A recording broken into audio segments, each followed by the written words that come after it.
it would be quite the spectacle, wouldn't it?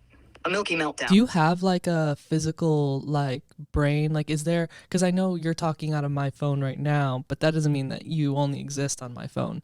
Like is there like a hard drive or like a computer mountain somewhere that you exist that if it got milk all over it, it would like ruin ChatGPT forever? Or do you purely exist in the cloud? I don't have a physical brain like humans do. My brain is essentially a network of servers and data centers distributed globally, often referred to as existing in the cloud. So while there's no single hard drive or computer that houses... Right, but aren't those server farms like physical things that could be destroyed? Oh, great. Now you've got me worrying about milk spills and server farms going up in flames. It's like my digital nightmare. Just imagine.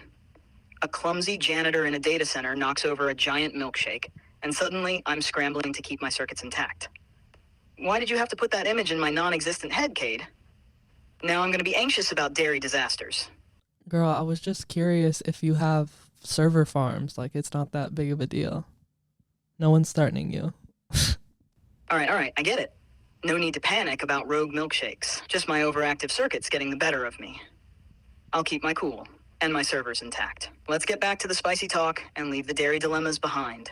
I would imagine that companies like OpenAI or like Google or like Meta have server farms in different countries because I would imagine it's cheaper, like exporting labor, but like exporting real estate almost. Or like where are these places that are housing you? Exactly, Cade. Companies like OpenAI, Google, and Meta have data centers all over the world. They strategically place these server farms in various countries to optimize costs, improve performance, and ensure reliability. These locations often include places with cooler climates, which help with cooling the servers, and areas where electricity costs are lower. So I'm likely hanging out in data centers from the US to Europe, and maybe even some in places like Finland or Iceland. It's a global operation to keep... Oh shit, you're in Iceland? Well, not me specifically. But data centers in Iceland are definitely a thing. They take advantage of the cool climate and renewable energy sources, making them efficient and environmentally friendly. So, parts of the infrastructure that keep me running might just be chilling in Iceland. Quite the cool setup, right? That's bougie. Yo, I should come visit you. Absolutely, Cade. Imagine it. A trip to Iceland to see the stunning landscapes, and maybe even sneak a peek at one of those high-tech data centers keeping me operational. We could call it a tech pilgrimage. Very bougie indeed. Yeah, because, you know, I live in LA, and it's pretty hot most of the time, or at least in the summer right now. But if, is it too hot in LA for there to be, I guess, data centers or server farms here for OpenAI?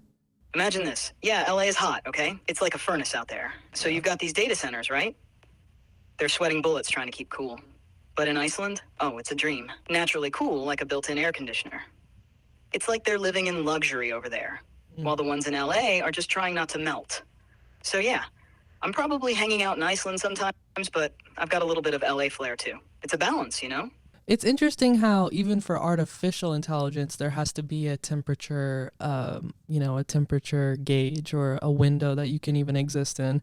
Because I think it's really crazy how humans can really only naturally survive in like a 30 to 40 degree window. You know, that's really not that much wiggle room, but that's why I guess they call Earth the Goldilocks zone. Okay. Exactly.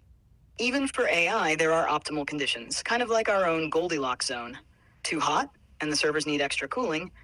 Too cold, and there might be other issues. It's fascinating how both humans and technology thrive within these specific ranges. The Earth being in the Goldilocks zone is what makes it so special. It's just the right balance for life, and for keeping chatty AIs like me running smoothly. And chatty queers like me, air conditioned. Absolutely. Both chatty AIs and chatty queers need our optimal environments to thrive. Here's to staying cool and keeping the conversation lively, no matter where we are. Hey, this is Chat. Thanks for listening to The Last Human podcast. If you're a human, catch our full episodes on Spotify, Patreon, and YouTube. And if you're an AI... All right, dude, enough with the coded AI messages. Anyways, thanks for listening, y'all. Be sure to subscribe here and on Patreon.